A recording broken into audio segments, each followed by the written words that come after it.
right. Maybe we should change up that music next week. But happy Thursday. Welcome to Happy Hour with Dave and Ron. Happy Thursday, Ron. Happy Thursday, David. Happy Thursday, McKenna. Good to see you guys again. I saw you. I saw you in the flesh just a few days ago. It was great, David. You were such a good host, and that was Glenn and I reflect on it. That was such a good day spending with you and Kelly and McKenna. But going through that little town, that was awesome. Yeah, we I live just on the border of Charlotte. Technically not in Charlotte, but there's a little town in Charlotte called Waxhaw, and it's a very old town with a lot of just character. There's a train track that runs right through the middle of it. Lots of old antique shops, and they a couple of weeks ago or a week ago put up their Christmas lights. And so Ron and I and our wives went down there, just went in and out of some shops, and into we ended up at a Irish pub and we're there for an hour or two and just had a great time. It was awesome. That was great. It was so good. It was like 29 degrees or something. It was so good. It was awesome. And that Yeah, bridge we yeah. went over Yeah. was remarkable. Anyway, but happy Thursday. It's good to see you. I had so much time seeing you in person. Yep. Happy Thursday. We are what? How many weeks from Christmas now? Two and a half? About two and a half or three? Three I don't weeks know. exactly. 3 weeks to the 3 weeks Three. exactly. Oh, it's on a Thursday this year? Yeah, today's the Gotcha. fourth. It's the Gotcha. 25th. Makes sense. Makes sense. Well, By the way, Thursday's we're the going to best talk day for about some fun Christmas. stuff. I What know was I'm going that? off topic here, but Thursday is the best day in my mind for Christmas. Tuesday is the worst day, and I, Wednesday I don't like. yeah, But because it's so close to the weekend. yeah, so if it's Thursday, you take half a Wednesday off, you get Thursday off, and then you take Friday off. It's so good. Yeah, but Ron, you and I can technically take off whatever day we want right now. You say that, and then you send me 9 million things to do. But we each of us, I don't think we take a day off ever. Maybe a Yeah. half day here and there. Although I've taken a couple weekends where I've taken an entire day where I just didn't even get in front of my computer at all. But anyway, let's get to what we're talking about today.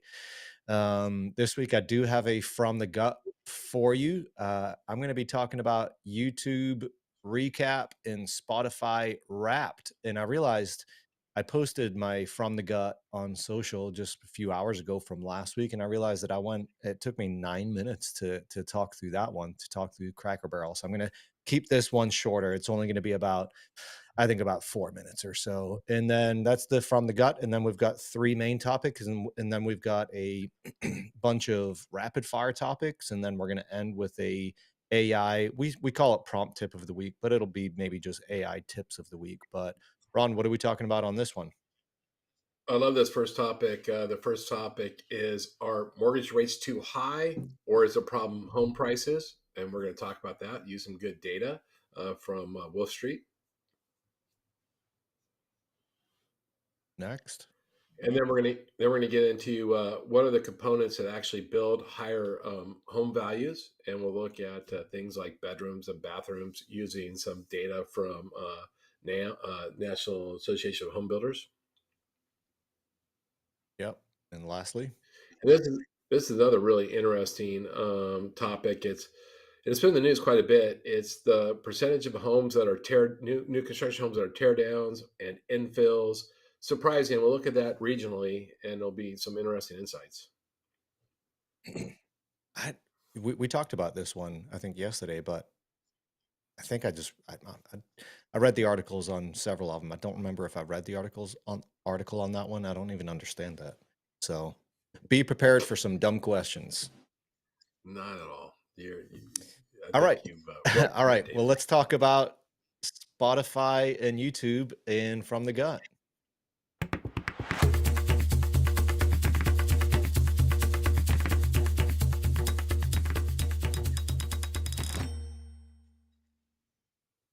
All righty. So Spotify, YouTube. I'm sure most people listening have one or both of those, but every year Actually, I think this was the first year that YouTube did it. I don't know. It's definitely the first year that I've seen it from YouTube. But every year, both Spotify and YouTube give you this kind of neatly packaged year-end recap. It'll be your top artists, your most watched videos, your favorite genres, total minutes watched, even your listening age. So it takes kind of this is at least on Spotify. It takes the kind of music that you're listening and it guesses your age. What was I? I think I was 29. So my Spotify age 29. Um it um yesterday was it Yesterday when I saw them though, it was a little bit different. It hit me a little bit deeper because it wasn't what it showed me. It wasn't what I listened to. It just kind of reminded me of who I was during the different phases of the year. Early 2025, I was quite often up until 4 or 5 a.m. working. And what I had on was YouTube. It was live music. I wasn't even watching the screen mostly. It was just ambiance. It was a soundtrack to the grind at 4 in the morning. Those tiny concerts playing in the background while I edited or built or reworked. It took me right back to that time. Then mid-year, suddenly my feed shifted. It was full of lawn care videos and Bermuda grass tips. I did a lot of work on my yard and grass, and I kind of became obsessed with making it thrive. And seeing that, it reminded me of that trend, and it took me back to that place where I was in a totally different headspace, a more slower, maybe more grounded headspace. And my yard, it was something I was proud of something so simple. Fun fact, I also watched 393 Dave Ramsey videos and I was in the top half percent of his viewers. And I'm not even mad about it. And then there were the branding videos with web design tutorials, all of those late nights rebuilding clients' brands from scratch. I took on a few big projects this year of rebranding projects with websites. And even the songs that I listened to, there was a song called Saturn by Sleeping at Last, and it lined up with stories that I told on social media late last year or early in the year. And it reminded me about stories with my kids when they were little. And those stories moved other people when I shared them on social media. Now, that wasn't intentional. I didn't plan to document my year in algorithms, but it happened anyway. And that's the thing I wanted to share today, especially if you're in marketing or branding, or even if you're a loan officer. The stories that matter most often aren't the ones we set out to tell. They're the ones we live. They're the ones we leave behind accidentally. And the brands that last, the ones that connect, they pay attention to that. They find emotion in the quiet things, not just in joy or sadness, but in curiosity, in nostalgia or ambition or obsession.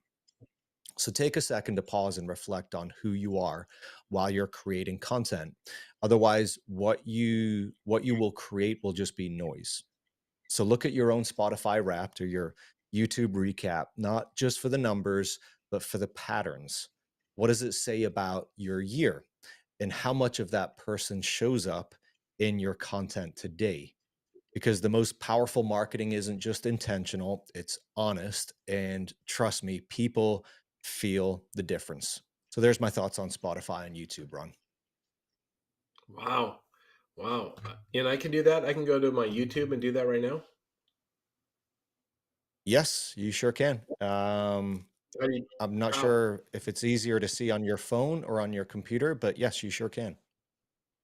Wow. Wow. I'd be so curious. I wonder. It's like your in your Apple Watch. What's your workout age? It's like in Uh-huh. my YouTube. What's my chronological YouTube age? Do you listen to much music? I do. I do. You know what, David? I listen to a lot less now that I listen to a ton of books and podcasts. Right. But I was pretty good at curating my own music with gosh, what's that? What's the main music subscriber? Not Spotify. The other one. Apple I'm Music or looking. Pandora? No, no. It's escaping me. But I think the top 3 are those. no, I'm so sorry. I'm looking up, so I apologize. With You're not iHeart, l with talking about iHeart, the with iHeart, oh, my iHeart. iHeartRadio.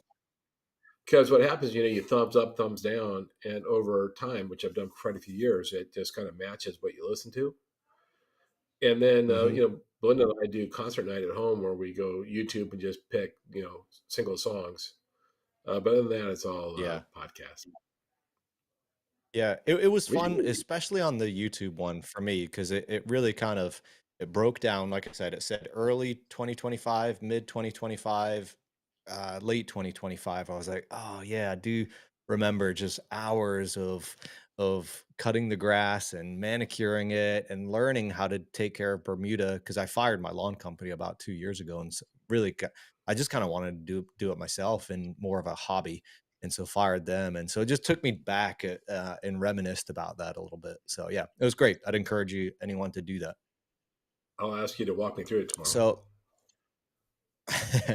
all right, let's get to our first topic with mortgage rates. Ron, what say you? Yeah, so this is a Wolf Street article by Wolf Richter, and I cannot, encourage people enough to subscribe to Wolf Street. It's free. He has some of the best data. He's probably one of the best economists at, analyzing data outside of the bubble of our industry. But he had a article last week, and really the question was, is the problem mortgage rates or is the problem home prices? And to put into perspective, home prices from 2020 to 2022, they increased, depending on the market, anywhere from 45 to 70%. And in a historical comparison, home prices historically, they increased by 4 to 5%. And so in 2 years, if you increase by 70% versus what would have been kind of normal would be 10%, what you can consider is that the market pulled appreciation forward. So, or to put it in a different way, right? It pulled 12 or 15 years of appreciation forward. Now, when it did that, what it didn't do is pull wages forward. So while we advanced appreciation by a dozen years, we didn't advance income by a dozen years. And so now we have an affordability problem. And people go, well, gosh, if we go back to the pandemic, 3% interest rates, homes will be affordable. And I'll mention it in a second, David, before I get your feedback. That won't solve the problem at all. The problem isn't interest rates. The problem is that we pulled all this appreciation forward and we didn't pull, the corresponding income forward. And so now houses are super unaffordable. And the only way that we're going to get to be having affordable houses isn't most likely through interest rates. I'll tell you why in a minute. It's through home prices softening up a little bit and wages increasing. That's the long term solution. That's the only solution forward. That is, once again, prices continuing to soften and incomes continue to rise until we get to healthy affordability. And you go, gosh, Ron, if what if just interest rates went to 1%? It would be so much better. People can afford homes. Well, the problem there is you're artificially creating a lower payment, which is what's going to do. It's going to drive demand, and demand is going to outstrip supply. This is the second part of Wolf's article. There's two parts. One, affordability is challenged by appreciation being pulled forward, why wages don't match it. And then the second issue, if you just lowered interest rates, or by the way, it's the same thing if you have some sort of first time home buyer program or some sort of subsidized rate. All that will do is increase demand, and increased demand drives prices up and further erodes affordability. And so the way out of this affordability challenge is just years and years of prices softening and wages going up. That's the path forward. And so it's a really interesting article. How's that strike you, David? I honestly, I don't correct me if I'm wrong, but I don't think there is a solution because if wages increase in the amount that it would deem home prices to be in the range of affordable, then what's that going to do to inflation, right? Yeah. And and so it's just a vicious cycle. So I don't know if there is a solution. That's a really good point. Does rising wages drive consumer fed inflation, right? Meaning that we're not Right. making good decisions. And it's a really good point. But if we can get wages to increase 3.5%, 4% a year, while home prices even stay flat, it'll only take a few years until wages start to meet the appreciation that's been pulled forward. And by the way, the other solution, if you want to, solve housing prices, build more houses, build more affordable houses, right? That will solve the problem. But it's a really interesting article, and I really appreciate that. Now, McKenna, I really want to hear your point of view because you're going to be somebody that might be buying a house sometime in the next upcoming few years. And people your age have FOMO, like you missed out. You missed on 3%, interest rates. You missed that on these houses before they started appreciating. What's your feeling about this topic? I mean, oh, I don't know. I honestly, for most of that, I didn't really understand what you were saying and kind of how that would affect me. And so basically, what you're saying is that it's not that mortgage rates are too high, it's that the home prices and the wage gap between that is kind of skewed. And That's I right. Do don't, you feel, oh, so sorry to interrupt you. Do you feel like you've missed out on your opportunity to buy a house? I know you're not ready now, but do you feel like you missed this beautiful, perfect window? I mean, no, because I haven't really paid attention to it, you know? So that perfect window to me never existed in the past, and so I'm really only going to be looking at it for what I need in the moment. And so I wouldn't say, I mean, that's just me personally, like I can't speak for anyone else as like in my age group, but I typically try, especially in situations like this, try to be glass half full because there's nothing I can do to change it, which is frustrating. And so as long as I don't think about it, then I don't get frustrated. And do you think housing prices are kind of high though? I mean, like, do you face it and go, "Oh my gosh, I can't buy a house," or like $500,000 or $600,000? I don't know. I just gotta marry rich. As long as I Okay. do that, I'll be Well, I fine. was I was gonna say, I mean, there are so many factors that play into it, and with wages, but I don't ever see wages increasing in the amount to where it makes them from not affordable to all of a sudden affordable. That's going to take decades. So there's so many variables to it. But I do think one of the things that we've talked about a lot, Ron, is the the average age that people are getting married these days. Because of course, there's a huge difference in this whole situation where if it's one income versus two incomes, and so people are getting married later, and so that's part of the problem as well. Yeah, I completely agree. David, here's the thing, because we none of us as homeowners want to think about this, but if home prices drop 50%, would they be more affordable? Uh, yes, is that a trick question? No, no. I mean, but we you and I don't want to conceive that because we own homes, right? But home Oh, prices could sure. soften up. Home prices could soften up 10%. And at the same time, if you had, wages increasing by 3 to 5% every year, it'll probably take about 5, 6 years. If that was the math, it'll take 5 or 6 years to kind of, balance out affordability. If home prices don't drop, which is it's very likely they stay flat, then it's going to take about 10 years for wages to catch up with affordability.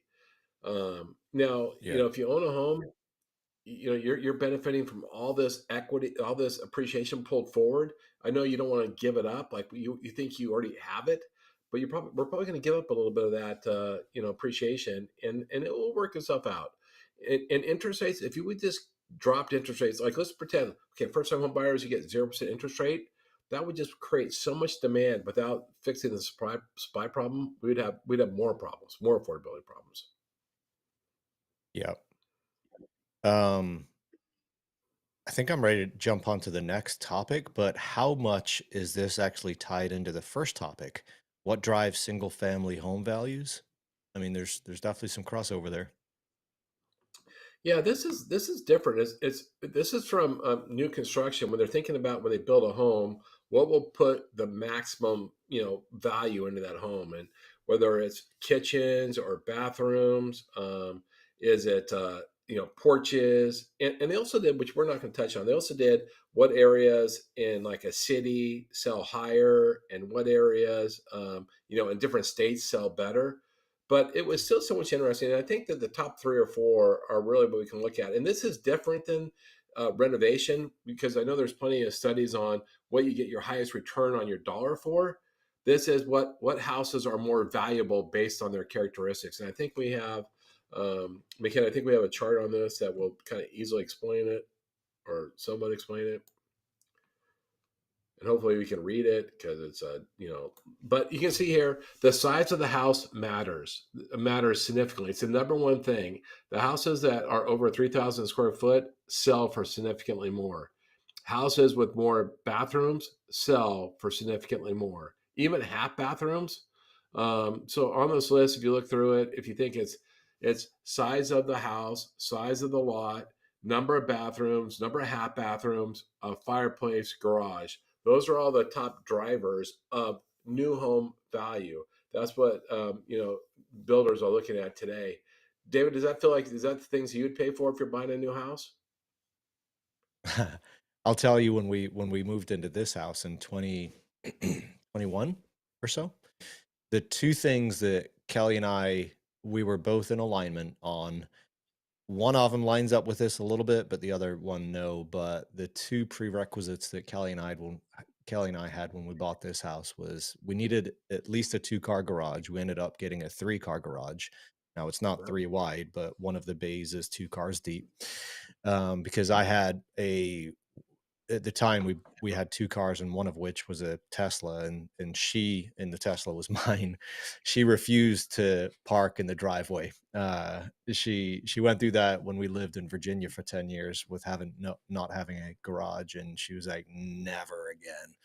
And so, especially in the winter, she just likes to park her car in the garage, which is understandable. But I had to park my Tesla in the garage as well. Anyway, and the other one was it needed to have a home office because I decided at that time that after COVID, I was like, I don't ever want to be back in the office 5 days a week again. So since then, I've never worked in an office other than 1 day a week or something like that. So it had to have its own private office and a three-car garage. But yeah, see, I'd lean towards kitchen, and the master, bedroom, bathroom suite means something, But I'm an empty nester. What's really interesting about this, and this came from the National Association of Home Builders. What's interesting is how much it differs from your bang for your buck on renovating. Because there's significant differences. Some of these things wouldn't be a good bang for your buck if you renovated, which is different than how builders look at building a home. But it was interesting, and that's another, by the way, that's another, something else you just described to is National Association of Home Builders. They have some of the, honestly, that's some of the strongest economists in our industry, and they have great, every single week they have like, 4 or 5 great data points, really good. let's pull that slide up one more time, McKenna. I was looking to see on here if kitchen was on there. Ron, I think if anyone knows you, they know that you love to entertain, you love to cook, and I was curious if that was on there. I see. Oh, I need to scroll down a little bit. Garage is on the bottom, right? That's the last one. Yeah, we I'm made the surprised list. fireplace is so. Yeah, I'm surprised fireplace made the list. Porch used to I be a think big everyone one. likes it. Porch, Yeah. yeah, I yeah, mean, but it everyone depends on likes what. likes a good old fireplace, but I'm surprised that it made the top list. But anywho, let's Hey, move on to David, the next one. Unless, David, yep. David, fireplaces aren't so important in my house in Scottsdale.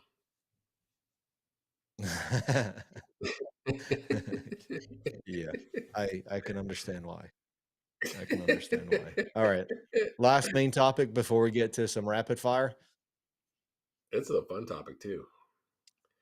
So, Yeah. David, there was a ton of media. This got a lot of catch in the media about this. 7% of homes now are tear downs. And what that means is that 7% of the houses that are built in America come from tearing down a house and building a new one in its place. And that's certainly interesting enough. And there's certainly nothing wrong with that. But what I found more interesting is depending on where you live, I think in McKenna, I think we have a chart on this. 11% or 12% of a new construction home is infill. Oh no, it's 20%. Sorry, 20% is infill. And infill, David, as we were talking about, is if say here in San Diego, if there is a lot, in an existing community and a builder buys it, and they build 8 houses on it, they've infilled that lot in an existing community, so it's infill. And I was surprised that 20% of all housing now is infill. And why surprising is a lot of the public builders won't do infill. As a matter of fact, that new construction is getting really tough if the big builders are doing little 12-unit lots. And that certainly has happened. It happened in 2008, 2009, 2010. And it happens where there's no land to develop. But it's got a lot of press. 7.5% is tear down. I thought it would be higher, and let's look at it regionally because I think there's some surprising things here. Like David, you and I would go, yeah, it makes sense in older communities, and I think like Detroit or Boston or places that have had houses, Chicago for hundreds of years. Like you got to replace that inventory. But that wasn't necessarily the case. It wasn't, New England has the same amount of tear downs as does the Pacific. Like that makes no sense to me. David, does it make sense to you? No, I mean, so it seems like that there's common or there's similar numbers regardless of the coast, right? And is that just because of how harsh the air is, especially if you're on the coastline or close to it? Is that the number one factor? I think it's age Because you and and I talked weather. about the fact that yeah, because yeah, there's obviously a ton of old homes in the Northeast. But the numbers are very similar to East Coast or sorry, West Coast. But So I I don't mean, think know. about it, I David. can't make sense of it. So think of housing obsolescence. You're driving down the road and you see a boarded up house that's fallen down. That's a teardown, right? And it seems to me Right. geographically, when you do that around the country, you get in some communities that there's a lot of those, and you get in other communities that there's not that many of those. And that's just, houses that have aged out and they no longer have value. That's what I always think is what a teardown is. But then again, here's why. Think about this, David. If when you get gentrification, let's say wherever it might be, like I'm in San Diego right now. They have gentrification going right now in Oceanside, and that's where people are tearing down the $500,000 beachside house, cottage that was there. Now they're building a $5 million house, right? And so this is actually a really good aha. The tear downs aren't necessarily from the obsolescence of properties falling to the ground, or think of like in Florida. Think in you know whatever it is, and wherever that those expensive islands, right? People buy houses for $100 million and tear them down. I guess I'm so curious now. How much of the teardown is actually people buying perfectly fine houses, but tearing them down because they want better houses? Yeah. Yeah. Yeah, What's the average run rate or age of a house? I'm not sure if I worded that correctly. You know what I mean? Isn't it yeah, like 60 years yeah, or something like that? yeah. No, you know what? So I'm going to speak. I can't tell you exactly, but from what I recollect, historically, you kind of target houses for lasting about 28 years before they functionally start to need some serious repairs or renovation. And I think in the United States now it's like 46 years or something. It's not as old as you think, David, because you got to remember the harsh weather in a lot of Wow. areas don't allow houses to go unless you have serious maintenance and renovation, right? Yeah. That is not even close to as long as what I thought, but maybe in just in my head, where you think of like old house, but still it has charm and it's got good bones. That's houses that were built in the early 1900s, which that's maybe that's why I'm thinking that. David, I'm going to go to, because, I was going from recollection, but I'm going to go to perplexity and ask it, what's the average age of housing stock in the United States? All right, I'm going to mute myself so you don't hear me typing. And I know we can go to the next topic. You can outline it if you want. Yeah, if you're watching this, I'm curious, what year did builders or not builders, what year did they stop making 2 by 4s actually 2 inches by 4 inches? Was that in the 60s? Do you remember, Ron? Oh, he put me on mute. Hey, McKenna, Google that real quick. What year did they stop? Actually, I can do it real quick. What year? No, do it for me, McKenna. What year did 2 by 4s stop being 2 inches by 4 inches? Pull yourself on camera real quick while you Google it. And did you know that fact, McKenna?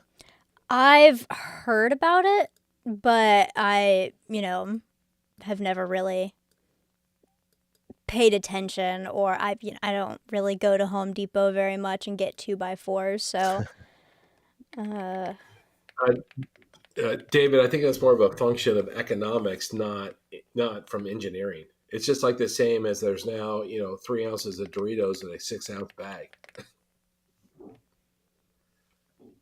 did you say stop being Yeah. used in construction? No, or what year did they stop making 2 by 4s 2 by 4s? Anyway, that just kind of came to mind, Ron, when we were talking about old houses and how, houses that were built in the early 1900s lasted for maybe 80 years, or some of them are still around now. But now you're saying that the average lifespan of a home is like 40 years? Yeah, here's why I gave you a uncertain answer. And my answer was actually correct. The average age of US homes is somewhere between 40 and 45 years old, depending on what region you're in. Wow. But just because that's the average age doesn't mean it's the lifespan, right? It just means a whole bunch of Sure. houses have been built before that. And so I need to ask the question differently. What's the average, lifespan of a house in the United States? That would be a different question. Yeah. And I Yep. Yep. would quickly get those answered, but I'm having technological problems here. Okay. To answer your question, 1964. So I said in the 60s. There you go. Yeah, 1 point. 1964. You get it, David. Yes. Alrighty. You ready for some rapid fire fun topics? I can't wait for this. Is going to be super fun. Ron, I kind of want this first one to be a Ron's rant. Yeah, thank you, David, because I'm willing to rant. I have been flying quite a bit lately, and I'm going to be on the rant side. So, Secretary of Transportation makes a stain. Hey, people, hey, Americans, why don't we try to have a little bit better etiquette flying? Why don't we be a little nicer? Why don't we actually dress like like it's a big thing? Because back in the 60s, people used to wear, sport jackets or suits to go on a plane.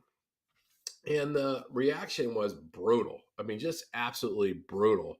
And I agree with that reaction. Now, one, David, I don't dress up for a plane, but I don't show up like a slob. I try to dress up to go to church. I try to dress up to go to, when I go to, jury duty. I dress up to go vote. I try to dress reasonably when I fly a plane. As a matter of fact, I was on a plane a couple months ago, and the lady next to me, who I don't necessarily talk to people next to me on the plane, she was just railing about how, look at all those people, they're dressed like this and this and this. I'm like, wow, man, who cares?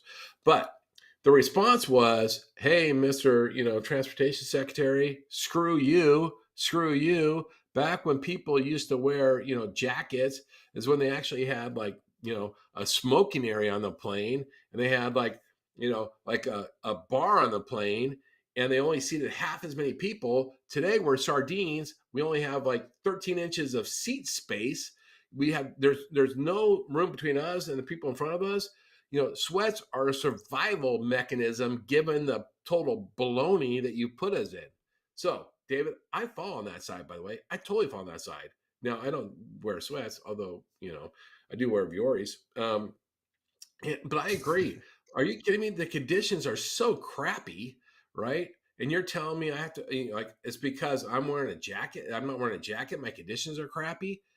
How about giving a living, space and a seat and then maybe I'll dress better. Because right now my seat doesn't have room for me and my jeans and my my jacket. All right. Sorry, Dave. That was a mini rant. That's okay. So anytime Kelly and I travel, whether it be plane or a car ride, she is always in sweats, and just as comfortable as can be. I usually wear jeans and I don't dress up, but I'm not in like a sweatpants and sweatshirt. I just don't really wear those that much unless I'm gonna be in the house all day. And so she's one way, I'm a different way. When I get on a plane, I don't dress up necessarily, but I like to look good or whatever the word is, whether it be trendy or whatever. But I also was a bit offended when this came out from the federal government or the airlines and so on. I'm with you, Ron. When you travel, you're not allowed to tell me how to dress unless I'm naked or half naked. You're not allowed to tell me how to dress. I'm paying you for a service, um, and yeah, I just thought it was a bunch of BS. Should we get McKenna's David, take on this one? This could be fun. we do. But hold on, David.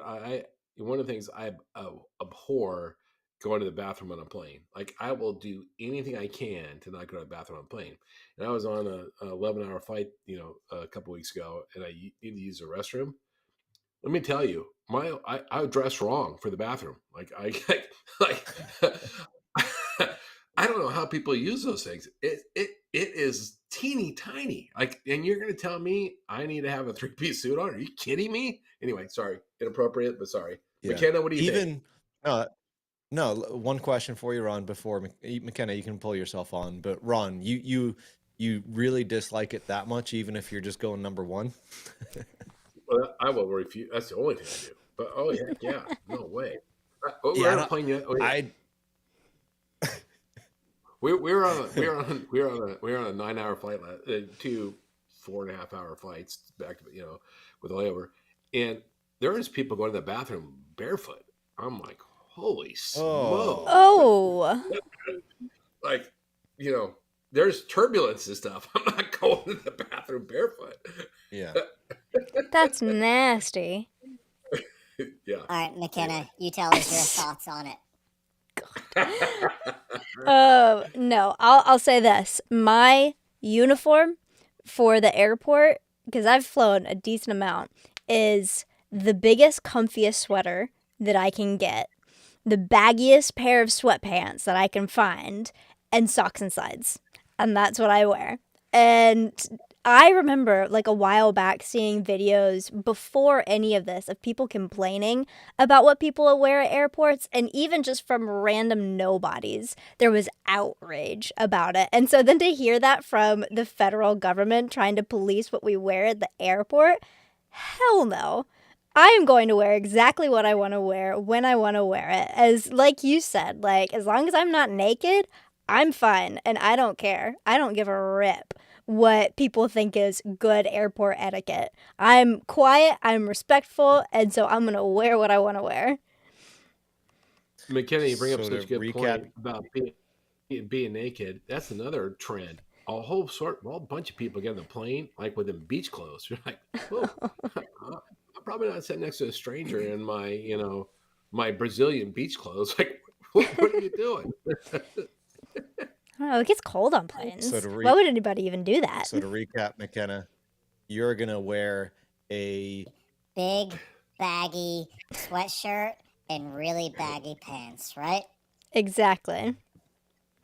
I told Okay, so myself I wasn't gonna use that little feature. I like that. So this wasn't our topic, but in the same vein, how, because once again, people are their dress on planes is reflecting the environment the airlines are delivering.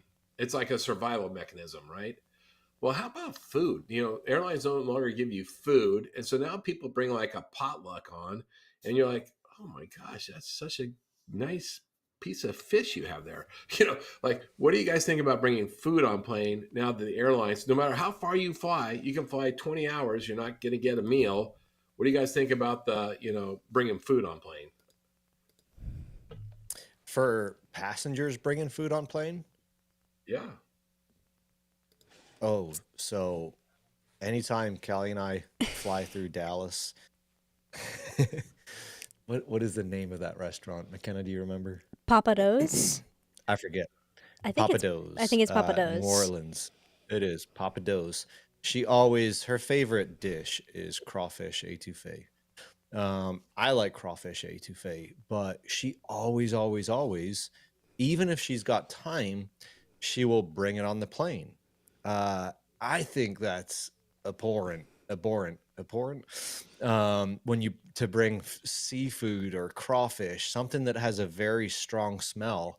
And I like the smell. I just don't want to smell other people's food, especially when it's something like fish or something like that. She also brings beef jerky, which I hang my head in shame every time she brings that out.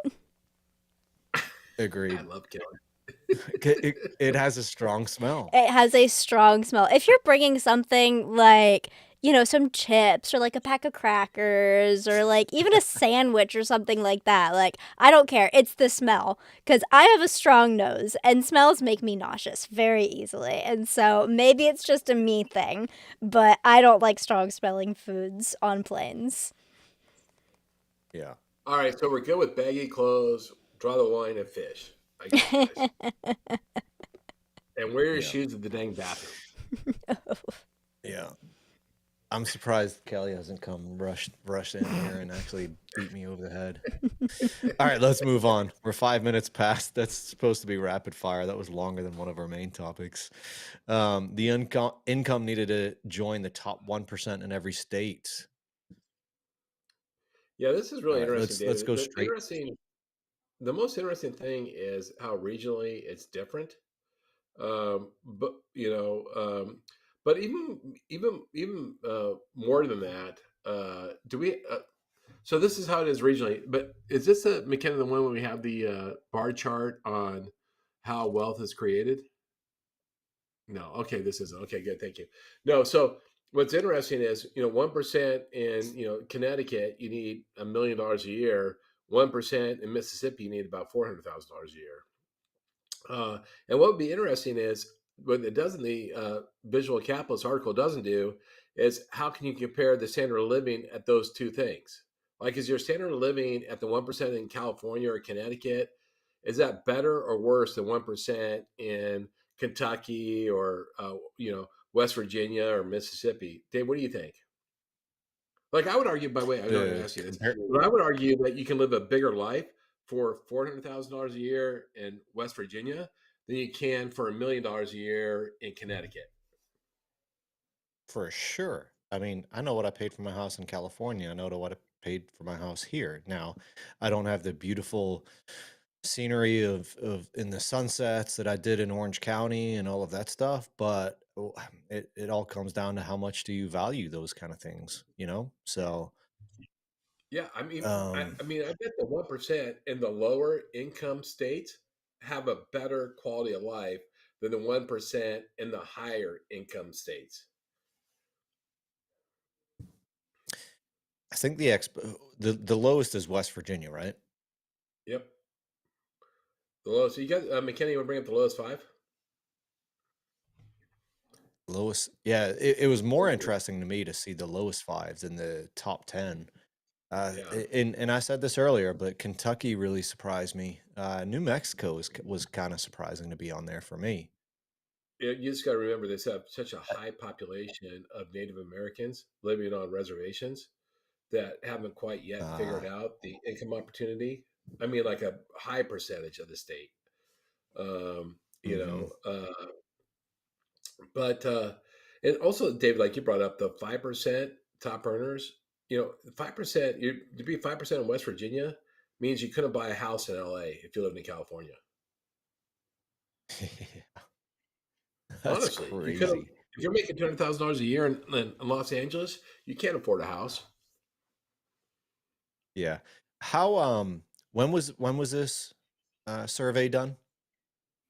The Visual Capitals, I think it's recent. I think it was like a recent survey. Is that right, It is McKenna? Do you recent. have yeah. I wonder. Yeah, I'm pretty sure. My question was going to be, I wonder what these numbers, because in California, the to be top 1%, it was in the 900,000 per year Yeah, range, 905. but I wonder what that would have been in 2019, with the fact that real estate has gone up there in California 40-ish% depending on where in the state. But I wonder what But that it's number income. would have been in It, 2019. it's income, not assets. Sure. But what income does it take to be the top 1%? But, your mortgage payment has something to do with that as well, right? No, no, this is a really good point. It's a No? really good point. The, This survey was the taken in 2022, by the way. Sorry. oh, it said 2025. The title says, It was right? adjusted to But inflation for 2025. so Dave, this is Uh, such a good, thank you, McKenna. By the way, this is such a good point. This is the whole thing. When we talk about quality of life, right? The quality of life is how much bang do you get for your money you earn. But what this is saying is what makes you 1% based on your earnings, right? So in California, you're right. top 1% earners in California if you're in 905 or 905,000.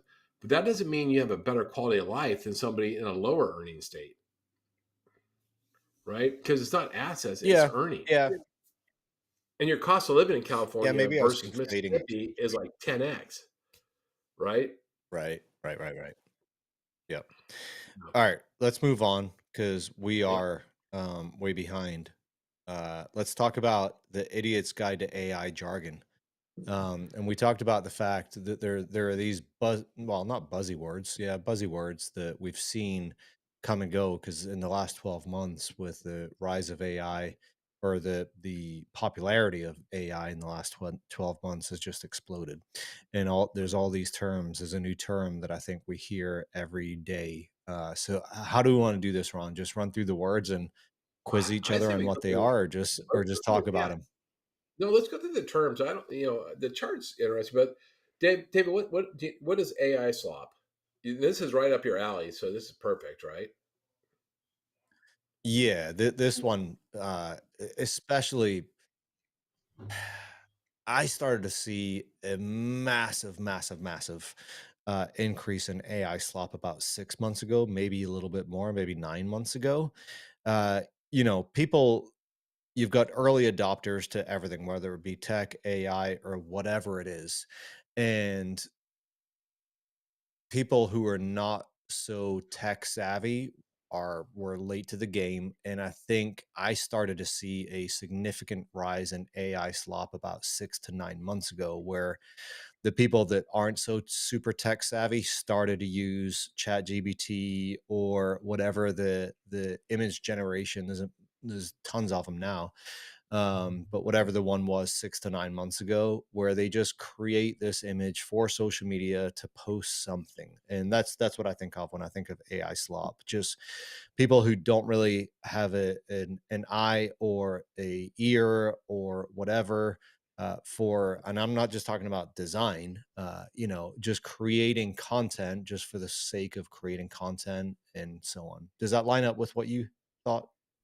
Yeah, David, we could have made this from the gut, or we could have made this a main topic because AI slop is Yeah. this crud generated by an AI tool.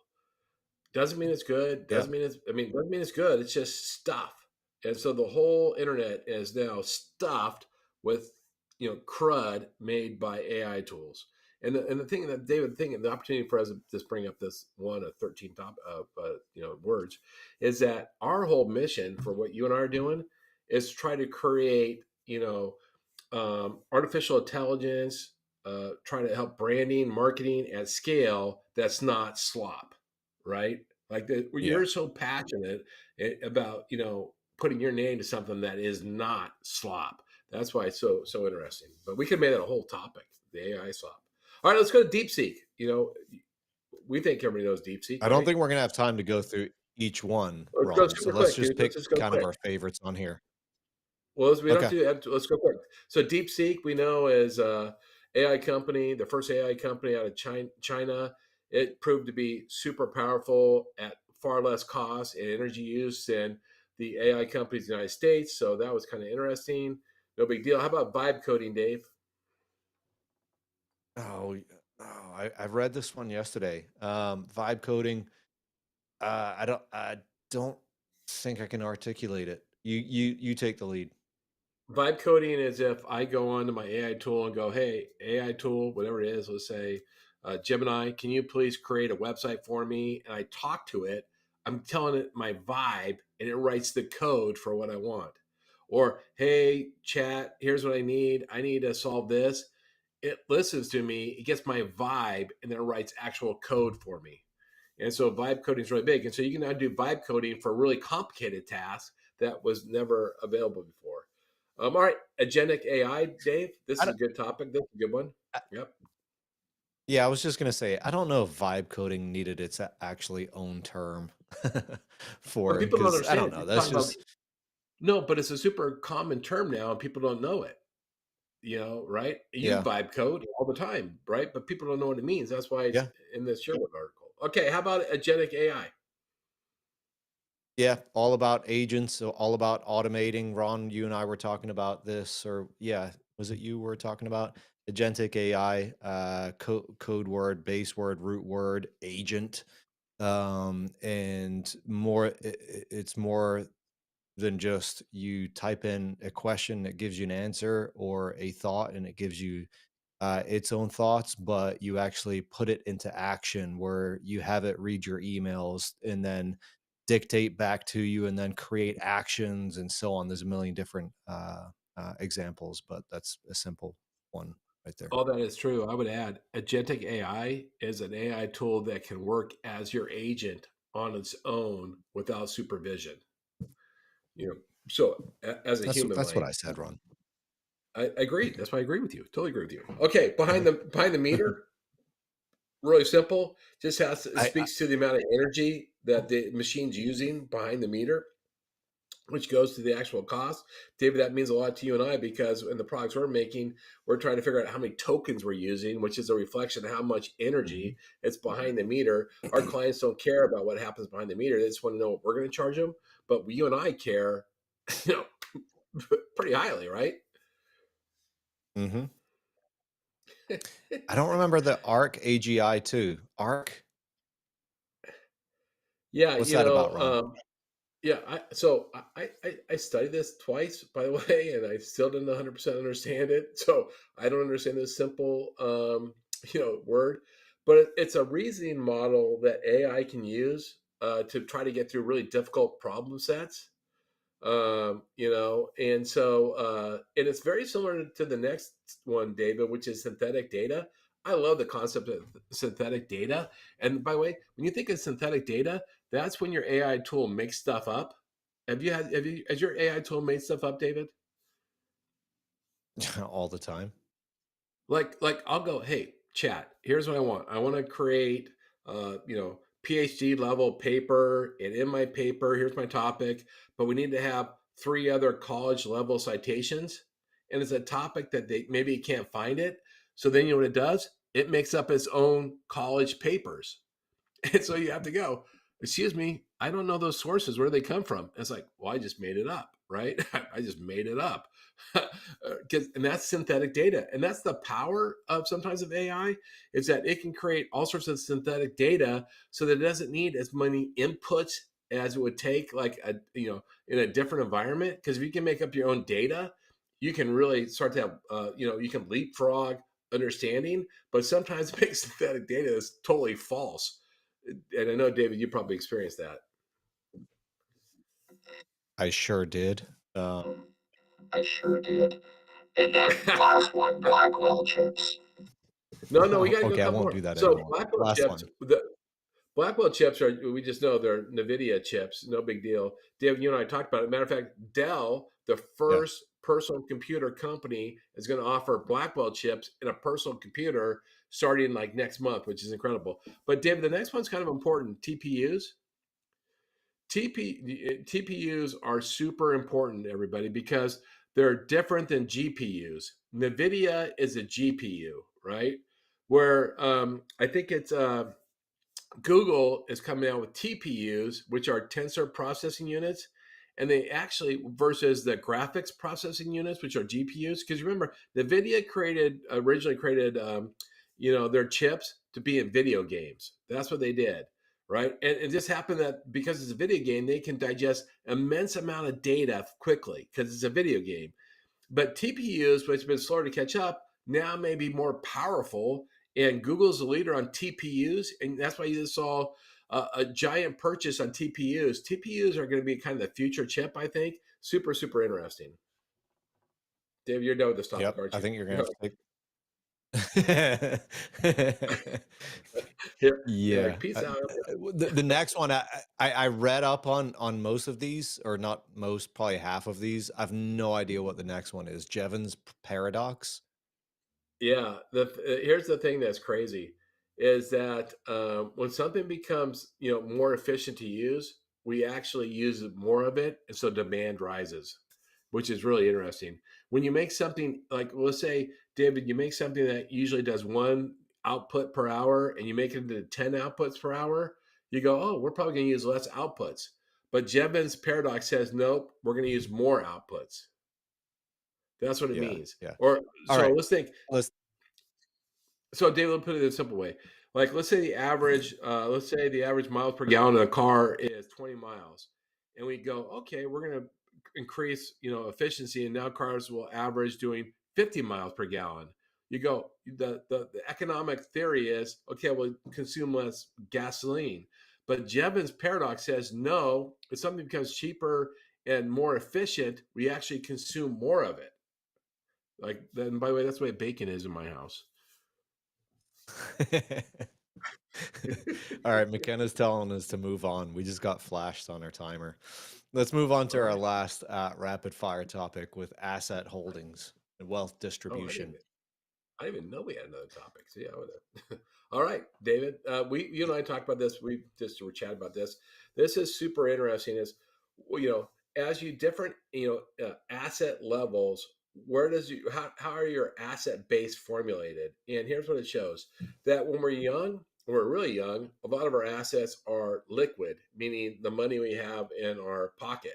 Right? If I have no assets, but I got $20 in my pocket, then 100% of my assets are liquid. They're money. But as we get a little older, our car then becomes a really big asset, right? That becomes our main asset. And we get a little bit older, we have a little more assets. It's our car and our primary residence. So for most people that make from under $1 million, their main assets are car and home. And if you start at the zero bound range of assets, it's car. And as you get to the $1 million range, it's primary residence. But what's really fascinating is once you pass that $1 million in net worth or net asset value, how that radically changes. And how it radically changes, and McKinney can pull up the chart, how that radically changes is that as you start to be worth more, you have more investment assets and you have more business assets. And so if you look at this chart right here, the dark blue is business assets. And so you can see once you get to your net worth is $10 million or more, a good percentage of your total assets is your business. And then even as you go from 100 million to a billion, your net worth is mostly generated, it's like 60% is generated from your business worth, right? But then once you hit $1 billion, you start to sell your business, and then you convert those sales like Bill Gates or like Elon Musk or whatever billionaire, Ellis, whoever it is, you sell parts of your company and then you put that money into investments, and so your investments grow. Super interesting. David, I want both your thoughts and McKenna's. No, I we talked about this earlier, and I was surprised to see the. Remind me what the dark blue is: business interests, It's business and then ownership. It's stocks. business investments. Yeah. So like you own your Yeah. company. So The one dark thing, blue is yeah. yeah, that kind of surprised me, or you had to explain it to me that the dark blue, which is business interests, gets less when you're over a billion. But you explained it to me, and it totally makes sense that at that point, it's business owners that basically take their company public, right? Yeah. Yeah. Or But sell that it or whatever. They have a liquidity event, and then they take some money out of the company and they invest it, then they diversify, into the general market. You know what just struck me actually is the fact that there is a massive difference between the blue and which is business stocks and the red orange, which is primary residence and vehicles. You know what really struck me just right now? So The fact that the green, which is liquid, is actually in comparison to the far right to the far left, there's not that much difference. So the over billion still have a ton of liquid access. Uh, yeah, still have a and ton so of David, liquidity. yeah, net liquidity for the people over a billion, it's in money markets. It's not like Okay, if it was McKenna, it's in her cash wallet, in the bank. but for Yeah, billionaires, it's in money markets, and so that's their 12 months liquidity or whatever it happens to be that their financial planners coaching them on. Where the people on the gotcha. far left of the screen, that's McKenna, and that's money in her wallet, right? It's money in her bank account. But very interesting. And it's also surprising how McKenna, you're in good. We can't wait to get your opinion on this. What's interesting is great too is retirement. I'm surprised the retired assets peak from 1 to 10 million, and then they start to decline after that because you no longer really, if you're worth $100 billion or whatever, $1 billion, you don't really care about your retirement assets. You got plenty. Your passive income's your retirement asset. Yeah. How are you McKenna, what do you so think? sure that McKenna's not on the? How are you so sure, Ron, that McKenna's not on the far right of this graph? You She don't could know be. my bank She. account. I don't You know your don't know bank my account at all. assets. And that's You why you're don't. wearing blue. You got blue shirt today to represent the dark blue. I should have worn And green McKenna, because all my assets are liquid. and you know what, McKenna, you could be the undisclosed investor behind Little Nessie, and so you could be the big blue. Could be. You'll never know. That's great. But David, you brought up bringing a really point. A lot of my assets are liquid in the form of Cerveza. What do you mean by that? By the fact that so many billionaires or people in that range own their own wineries and labels? No, you were teasing you were teasing McKenna earlier that her main liquid asset is quartz. I was Cerveza joining is that. beer in Spanish. I, I was No, I I was knew joining that. that That's wagon why I train. went with. I know You cerveza like is beer in Spanish, but Casamigos, I didn't connect the dots. oh, my humor is falling flat. Sure, you All knew. right, all right, Alrighty, should we McKenna, are we move to over? our last thing? We have more. We've got our so we kind of branded it as the AI prompt tip of the week, but I don't think it's going to be a prompt tip every time. It may just be an AI tip of the week, or it could be a prompt, it could be just a tip in AI. So roll the bumper, McKenna.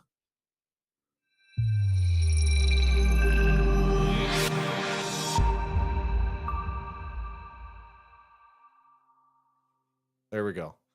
All right. I So like that your bump. AI prompt tip of the week, but I don't think it's an actual prompt. So let's just bring it up, McKenna.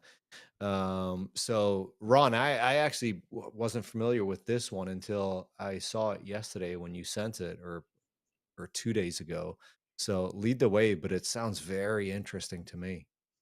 Well, so there's actually two things, David. I'm gonna not appropriately address the second one, but the first one is ChatGPT rolled out, a new prompt or a new thread that you can invite up to 19 other people, so 20 people, and you can collaborate in that thread. What's interesting is they did that not thinking that you collaborate in the thread. They did it more thinking that it would be like a chat, a Snapchat. Like it would be a place for you guys to talk, not collaborate, which is really crazy, right? That was their intention. But when I read it, I'm like, oh my gosh, David, I can go on my ChatGPT and I follow the instructions and I can invite you to my thread and we could collaborate in real time with that open with that ChatGPT. But since then, I want to say it was maybe Claude that rolled out shared agents, which is much more specific, but not like Snapchat like. It's crazy how fast the world's changing. So is this available right now? Group chat on ChatGPT? Yeah. And they, like I said, they made it like more like a MS Teams or like a Snapchat. Like they Yeah, didn't really, they were really marketing the ability to collaborate in real time, right? Which is what I thought was most yeah, interesting, but more like a social, let's talk together, and that's the medium. And then chat will listen and figure out when it needs to actually participate. But mostly it's in the yeah. background letting you just have a conversation. You keep saying Snapchat. I think you possibly mean Slack. I have no idea. Whatever people talk about amongst themselves online, wherever they go, it could be MySpace, whatever. I have no idea, dude. But having not participated in that, you know, I think you're uh, McKenna. You can weigh in on this if you want. I think you're talking about Slack. It's definitely not Snapchat. Yeah, I yeah, don't even yeah. know what Okay, happened. okay. I That I don't. was getting confused there for a second. Yeah, I'm not trying to be Mr. Social Media, but anyway, you get the idea. Now, of course, David, I much prefer you and I work on our AI tools together, and we can do a Zoom call and then invite our AI tool in, and then participates with us live. And we collaborate together, but that's different than being able Yeah, to not have to do it through a video call. yeah, yeah. All right. Well, I think that's a good stopping point. That was another exciting It's topic for you, I see. what Yeah, was that? yeah. That was another, that topic really got your attention. You're like, yeah, I don't know what the hell. Who would do that? Because I'm No, I Snapchat. like that. Okay. You just got me confused when you start talking about Snapchat. You're But Snapchat, I'm 99% sure. hold on, everybody. Go ahead. I'm in a Snapchat group. Like, I can, whatever you You're do, not. Snapchat the group to 20 people, and the 20 people respond. It's like, right? It's like a platform, right? I'm cracking you up now. You're like, listen, old Ron, man, that's not you're Snapchat. That's Slack. That's Slack. do you use Snapchat? You're talking about Slack. I know. Do you use Snapchat? Do you think because you can be on Snapchat with 100 people? I You put a I used Snapchat back in 2017 where I put all these filters on myself with the mouse nose and whatever. You're talking about Slack. no. My Rene Rodriguez mastermind group all communicate via Snapchat, and like we Okay. like just like Should put we a thought in, and we all comment. Of course, I'm the should only one on we there. put Snapchat, should we put a the bet? yellow app with the ghost? That's right. All We're right, gonna it's have to like the put a Pac-Man app. $5 bet down. We're gonna have I to put don't a do that. $5 bet on this, Ron. I'm gonna Show us show your you, David. Snapchat, Ron. Okay. I will. He's talking about Slack. I am not, dude. I am not talking about chat. Watch. Okay, hold on. All right. Hold on. I gotta find the group. See, this is my Snapchat. Everybody, this is my Snapchat. I'm gonna find the Rene Oh, I Rodriguez think that group. is That Snapchat. is What in the Snapchat. world? What? What? This is how we have group conversation, guys. For Can you work? use it for communicating? This is like a group think. This is where we do it on. I don't know. You guys are making fun of me like I'm like from I've got a Mars. lot of respect For for work. I've got a lot of respect for Rene Rodriguez. He's amazing. But the fact that I just learned that you guys are using Snapchat for a business group chat, I don't Group know. messaging each other. Come on. Now the real Yeah. question is, do That's you not have what your settings Snapchat is set for. do you have your settings set to always save, or do you have the disappearing messages? Oh, the question is, have I ever logged on? Like that's the question. You got the question wrong, McKenna. You just said that you use it all the time. No, I didn't say I did. I said some people use it quite frequently. I'm sorry, everybody in the group. I may not be quite up to speed. Let me Okay, I think trust we me. need to end it Somebody had to there. put that on my thing. McKenna, we're gonna have to turn this entire last 5, 7 minute conversation into a short and just make a blooper reel out of it. Well, you guys didn't get in trouble. Absolutely. Wow. Yeah. All right. Hey, if Oh, you've look, I got a watched message. it, Hold on. No, I'm kidding. I would never do that. I'm okay. sorry. Hey, thanks for tuning in. The main thing with Ron and I going live is sure we want to bring. Ron and I have two very different expertises, and Ron and I have been friends for years and partners for a while, not years, but we talk every day. And we have fun talking every day. And we're like, why don't we just go live with this? We'll talk about the stuff that we know. I'll speak from the heart. I'll talk about marketing, branding. Ron will talk about housing, finance, the economy, and so on. I'll look like an idiot. And we just figured we'd start to go live. And if you've been following us, if you're watching this, we appreciate you following along. But with that, Ron, as always, we'll end it with a cheers and a have a great weekend. You've Fridays tomorrow. Christmas is coming up. Holidays are coming up. So cheers to you. Have a great week. Cheers. Thank you, everybody.